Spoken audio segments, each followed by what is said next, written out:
BCI is becoming more and more integrated, will become more integrated into computer science funding.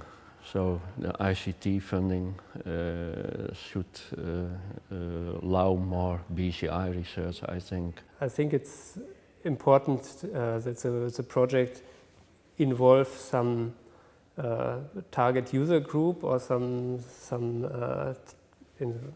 in the case of industrial applications, that you involve really the target industry at a very early stage, such that from the beginning on it's clear what are the important key points in the research, that you don't develop something in your laboratory studies that in the end is not of use for anybody. So I think it's very important to have this joint projects of the researchers who are developing and the people who are really have an interest in applying it in the end.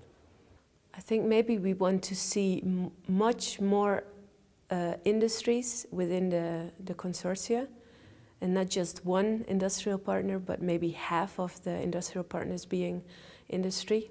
Another recommendation that I would like to make is that there should be more than one ethical groups in each consortium to work out this societal acceptance and to make sure that that the scientists are developing something from scratch which has the potential to be accepted also by the public.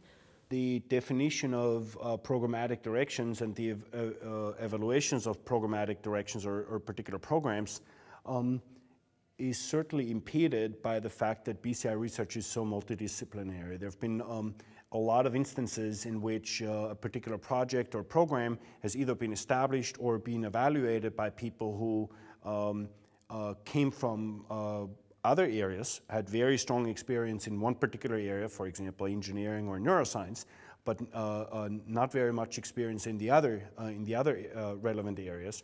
And so then either the establishment or the evaluation of particular programs are going to be somewhat suboptimal. And to what extent there is really a good solution to this problem, I'm not sure, other than the funding agencies should try to find the best people to evaluate and establish these research programs. I do think that that's an issue. As usual, funding can never be enough, but they should also focus on basic research questions. So it's not so interesting, in my opinion, for a consortium to do engineering work to produce something. This can be done by companies. Researchers have to do the studies behind it. And of course, they should work on all modalities. Beside EEG, they should also look at ECOG and spikes, because you can learn from every single cell or ECOG recording a lot, also for EEG. That's important. There's a clear need of getting to results that can be shown to the not only to the general audience, but also to the industry and to the media, no? That well, BCI is possible and has short or medium results to show in the near future. The bigger institutes today should have one or more projects to integrate the technology and the rehabilitation, robotic-aided rehabilitation in the hospital. Of course, there is partly a research part in those projects, but up to now I think the development was too much within the research, and it has to be brought to the end user, to the clinic. And so you must find projects where the end user, the clinic, and the researcher are working together. I would like that we are not abandoning path we are going at the moment, because we are still not clear what we can get out of that. We have spend a lot of money, say, in what we're doing up to now, but we're still not there. So, okay, this is good. This should be definitely abandoned. This will reach something or will not reach something. So I hope that the funding scheme is still open. So it's flexible because we have now very good ideas. But in 5 years, we got influence from so many other fields. Look at what's happening around, especially in the computer industry. Something appears within a year and it's so popular then, and it's so good, and nobody has thought about this before.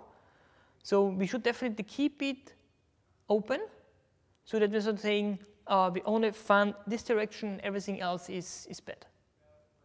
Would be too risky from my point of view. The bottleneck for non-invasive BCI at this point is the EEG measurements and the quality of the measurements, and the issues with fitting the electrodes on a daily basis, and the expertise involved and the irritation to the skin, the simple things. There's a lot of development of applications, the software, the training schemes, the decoding schemes, and that's all kind of maxing out, in my opinion. And either you focus on, not either, I think the focus really should be on the measurements, and if that, someone should really put a lot of effort into figuring out whether you can get better measurements with easier electrodes. And that's one, but it certainly has an intrinsic limit to the quality of the signals because of the skull. You know, my personal idea is that Europe really should start waking up and pick up on the intracranial BCI field, because it's really lagging behind the United States and probably China anywhere soon. So we're not going to be in the field, which might not be important, but it's a little bit silly to waste the how do you call it, the power, the brain power that we have in Europe in terms of neuroscience, to waste that and not make it applicable, put it to use for making applications. You have to have a way of judging people's progress, whether they're making progress, but it shouldn't be judged on what they say they will do. It should be judged on what they actually did, even though it doesn't actually agree with what they said they could do. Because like I said, I was just saying a moment ago, experimentation and research and findings come in a sort of chaotic manner, and that should be allowed to happen. And I think it's actually really important to fund this area, because it's laying the foundation for us to enhance human brains later on.